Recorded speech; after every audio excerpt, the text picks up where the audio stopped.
everybody. Thank you so much for hanging out. I appreciate everyone being here after the technical difficulties. We are ready to roll, though.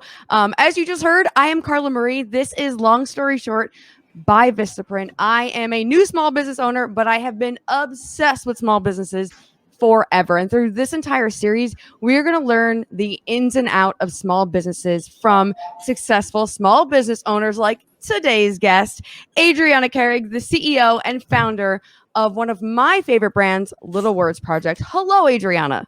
Hi, Carla Marie. How are you? I am doing great. But for those people who don't have a stack of Little Words Project bracelets on their wrists like I do, can you explain what Little Words Project is? Yes, absolutely. First of all, if you don't have a stack, we have to change that. That's first and foremost. Yes. Little Words Project is a pay it forward jewelry brand all about inspiring kindness in the female world and really the world at large. What we do is we put different inspirational words on each of our bracelets, as you just demonstrated so lovingly.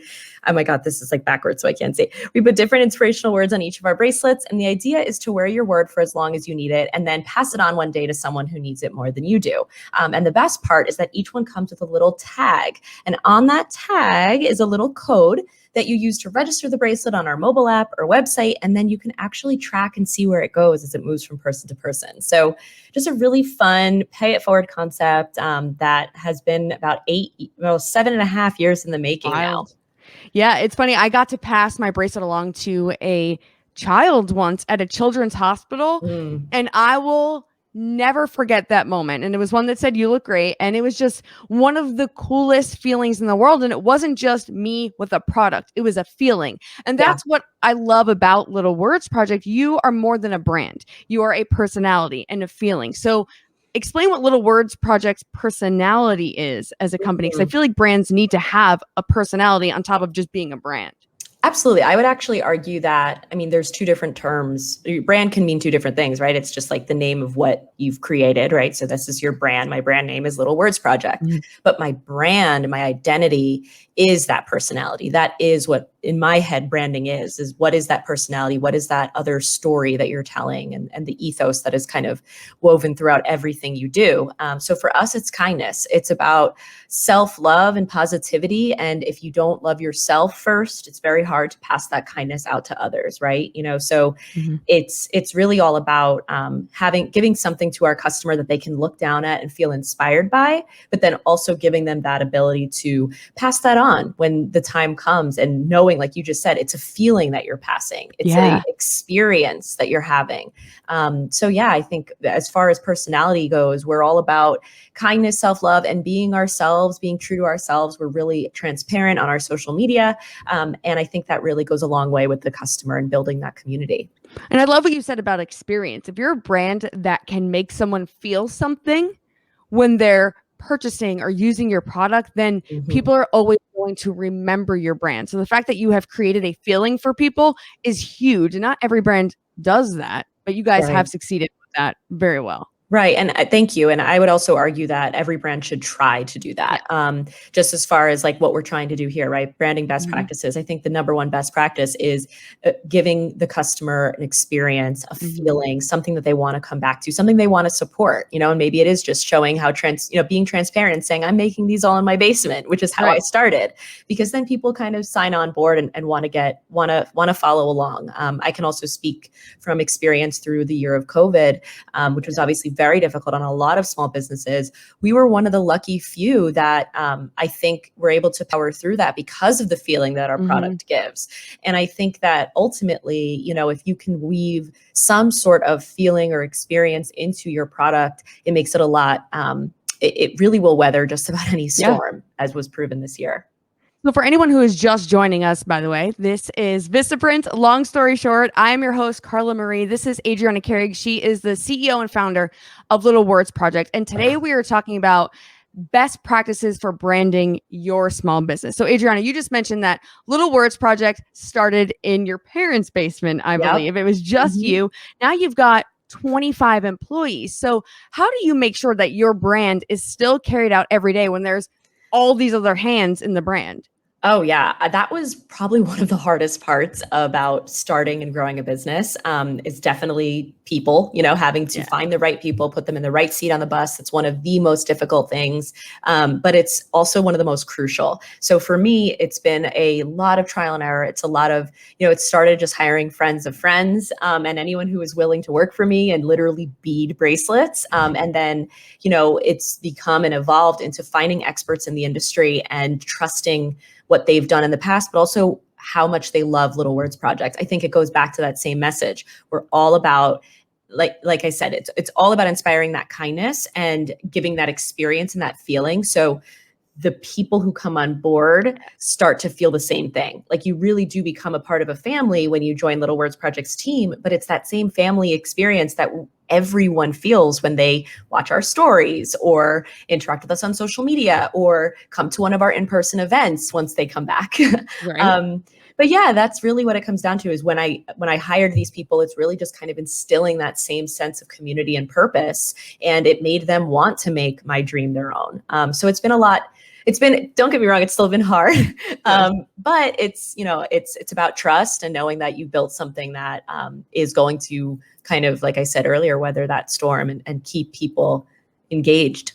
And feel free, anyone watching, to drop some questions for Adriana. We'll try to get them answered in the stream today. But you mentioned your social media, and I think you guys as a company do such a great job at showing your personalities, everyone in your office, through your social media. You aren't just throwing up here, buy this bracelet, buy this bracelet. Like you said, you truly do show the team and everyone around it. You're not hiding who's behind this brand ever. Right. No, because, ultimately we have nothing to hide and we're all human beings. And, while there might be, while we might have, we're not perfect. And I think that's part of what makes people so engaged with us. It is seeing, like, this is the nicest that I probably have looked in multiple months. Now, I did give birth 2 months ago. So I mean, kind of a big deal. I have a little bit of an excuse, but before that, I still looked a mess. Like I was coming into the office, rolling out of bed. Like I don't really subscribe to like dress how you want to feel or whatever. It's like dress how you need to feel comfortable to get things done. But we show that on our stories. We show the behind the scenes.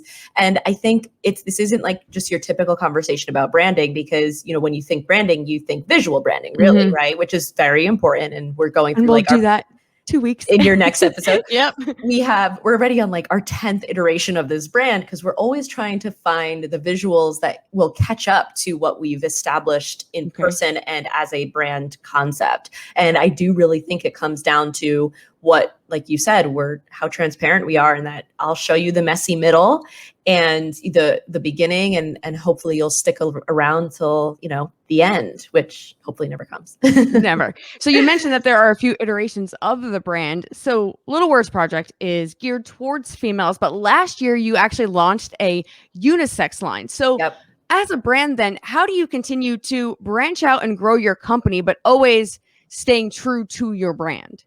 Yeah, I think it comes down to as well knowing our customer and knowing that customer is very much so giving us feedback, right? So we have a really great feedback loop just in our comments, our DMs. It's one of the number one things that I wouldn't give up for like 5 years was Instagram because I was the one who I was like, I need to see every comment. I need to see every DM. I was in the weeds with it. And then recently, and now we're going on year 8 in November. So we've had a couple of years now where I haven't had any involvement with the Instagram. And it's so funny because I still have members of my team will send me comments that or DMs where people are like, hey, Adriana, like for whatever reason, they still think I'm the one manning it. That's amazing though. That's amazing because I think it really does show that like we really have created this culture of like you can DM the founder of a company and it's no question. That's getting away a little bit from the original question about the unisex, but yeah, it's knowing that customer and knowing what they've been asking for. And, kindness is something that exists amongst all people, regardless of how you identify. And I think that was something we really wanted to see carried through to this year. Now, I'll be honest, the unisex line is not nearly as good as every other collection because I love it. I have one. I love it as far as sales, right? Here's the transparency. Like it didn't sell. It didn't sell as well as we wanted it to, I should say. But the point being, we still have it because we still want there to be something not necessarily something for everyone because it's hard to do and then you kind of get away from your original purpose, but for our customer who maybe is genuinely just the female 18 to 35-year-old girl who we think her to be, she wants to buy something for her boyfriend, her father, her son, her little brother. We want her to have that option. So it's not necessarily appealing to men, but appealing to the women that have men in their lives that they want to be able to involve in this community that they love so much. And that's kind of every time we launch something new, we want to think, how is our customer going to be able to, how is this going to enrich her experience with Little Words Project? When you mentioned events back when we had those, what was it like creating your brand in person? Was that a different experience? Did you try to emulate that feeling at an event? Or because I've never had to create an event for a brand. So what is that process like? Oh my gosh. Well, when we're doing those events, it's really just kind of duplicating what we do online. It's like, okay, you know, if we're going to be communicating with our customers via DM or comment and we're saying, thank you so much, we're so excited to have you, or, you know, we appreciate your business, whatever, then we kind of do that same thing in person, right? So it's just putting together an experience for the customer. A lot of times it's a shopping experience, obviously, because what better opportunity to buy Little Words than to see them in person, stack them up, see how they a little ASMR for you. I don't know if you can hear that. I love it. My cats love it too. They're so pretty. Yeah, right. My pet, my baby has been loving it lately, and I'm like, oh, I'm teaching you well.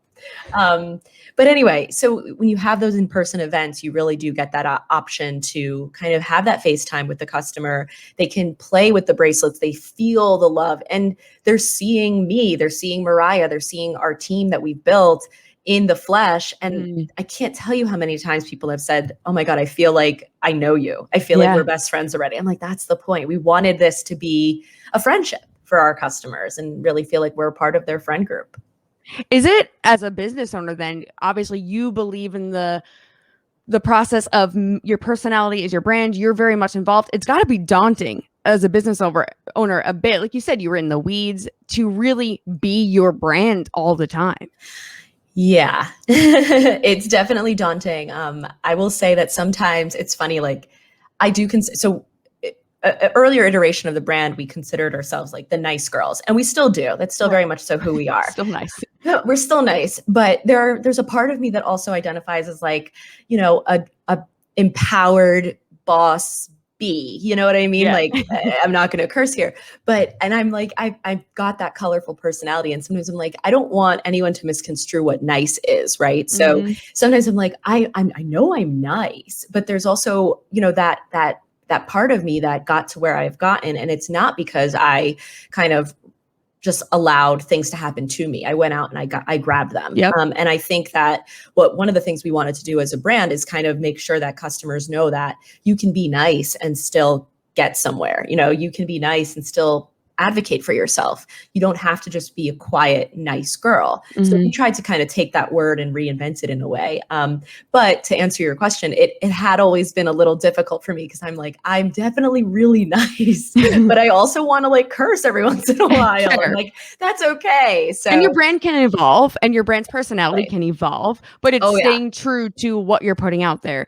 That's what's important. And in a moment, we're actually going to get into our 1-minute wisdom for today, but I do have another question for you. And then we're also going to get into questions from people. I know there's a bunch coming in the chat, so we're going to get to those. But I'm curious, how far into the process of creating your company, of creating Little Words Project, did you realize, okay, this isn't just a company. It's not just a business. It is actually now a brand. And what was that moment like? Like, what made you realize it was more than a company? You know, I'm on it. If I'm honest, I felt that way from the beginning. I love that. And I think that's important. I think it's, you know, even just back when I was starting it, you know, there was a lot of people who doubted what the product looked like. It was like, are you sure you want to do those little white letters? Are you sure you don't want it? It looks like my child could make it. Like I was always playing, like fighting this uphill, like their juvenile battle. And, people would say, well, why don't you just make an Etsy page and start there? And look, Etsy is great. Etsy is a wonderful starting point for so many businesses. But for me, I knew in my head that I was going to be fighting that uphill battle about what they looked like. So I knew it needed a brand identity. I knew it needed experience. I knew it needed to, like, the customer needed to come to the website and see a video, see a story, understand this was a community that they were joining. So from the very jump, we really knew that was important. And it's really been the thing that has carried us through the entire time. And why I honestly think that these bracelets, which are so simple, and I will own that we were the first to kind of bring back the look 7 years ago. Now, I will not say I invented them, because we've all been making these since the camp days, obviously. Yes, camp. But the look was not accepted when I first started. Like I said, even best friends and family saying, I think you should go in like a gold direction. And I was like, no, we're going to do this. But that's my point. I think that's why we're able to sell so many. I think that's why so many customers love them. It's because it's more than just a product. It's an experience. And the product is kind of second thought, which is pretty cool. Yeah, the feeling is first. So we're going to be back with more from Adriana in a second. Well, in a minute, actually. Today's 1 minute wisdom is from Olivia Christian. Hi, I'm Olivia Christian, brand strategist and author of Ask Olivia. I've been asked to share some advice on how to speak to your audience. Now, as an entrepreneur or small business owner, you likely think the entire world is your potential customer base. Everybody should want your product or service. And while I get it, trying to speak to everyone will result in you really speaking to no one. Instead, get specific about what differentiates you from your competitors. Talk about your experience, your special ingredient, or your perspective. Tell your customers how you want them to feel or what you're trying to accomplish on their behalf through your product or service. When your customers know that you're speaking to them, that's when they'll listen. I hope this helps. Oh, thank you, Olivia. That was awesome. Okay, so there are a lot of people in the chat right now saying things like, Mitchell says, Vistaprint has helped me out so many times. They are a great company. Yes, they are. And obviously they support small businesses, which is huge. And that's why we're here today with Vistaprint, doing Long Story Short, taking Adriana's vast experience as a brand and trying to make it super short for you guys as small business owners. So I love this question. Casey asked for you, Adriana. What was the first word you put on a bracelet? That's a good one. And it's not one that I don't think anyone would expect. It was actually laugh. Oh, wow. It was my prototype word that I had made when I was like making a version of this that would be, super, super cute. It was laugh.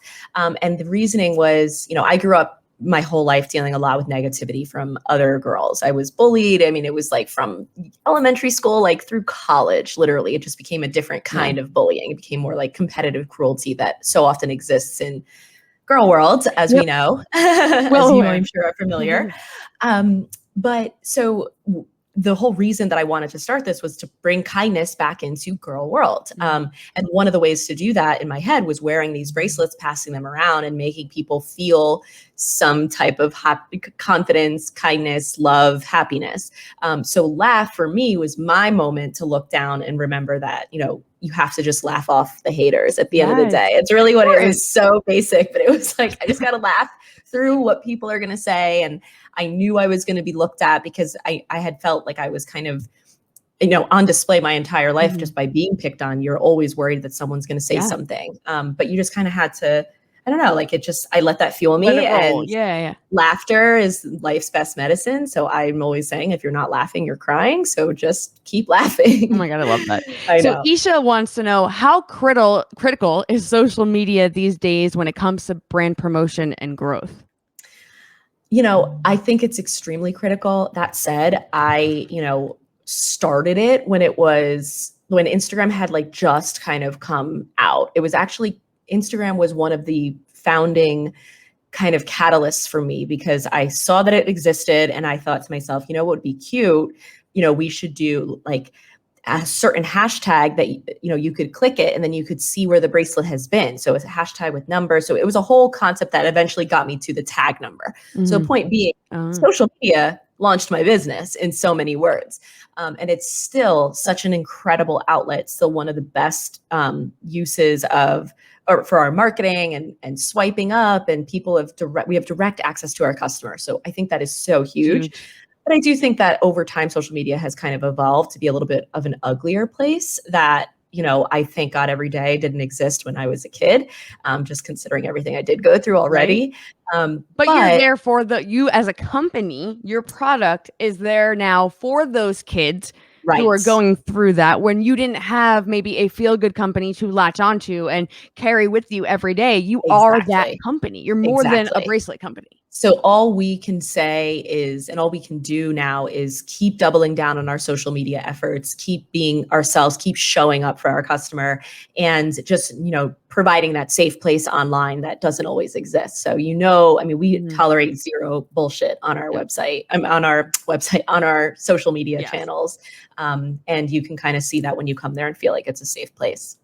Well, you guys also have teamed up with a ton of brands, and one of them being Nike. So what made Nike say, hey, let's work with the bracelet company? Because when I think Nike, I think sneakers, not necessarily bracelets that jingle on my wrist. So what was that partnership like for your brand? That partnership was incredible. We were shocked. They literally sent us a message through our contact us page on the site. And Mariah and I literally had to do like a double take. We were like, are they kidding? Like, is this Nike? Because, you just never think you're going to get there. It's almost like we peaked, but no. So the Nike experience was so incredible. They, for the exact same reason that, Joe Lynn buys our bracelets from down the street in New Jersey, is the reason that Nike wanted to work with us. And it's because they saw through what we've been putting out there that we are exactly who we say we are, right? So we are that kindness brand that is meant to inspire. And they were doing a women's event, and it's so perfectly, there was so much synergy there between us and what our message is and what they wanted these girls to feel at the end of their event. So whether it's sneakers or a feel-good bracelet, it's about empowering women to feel their best and be their best selves.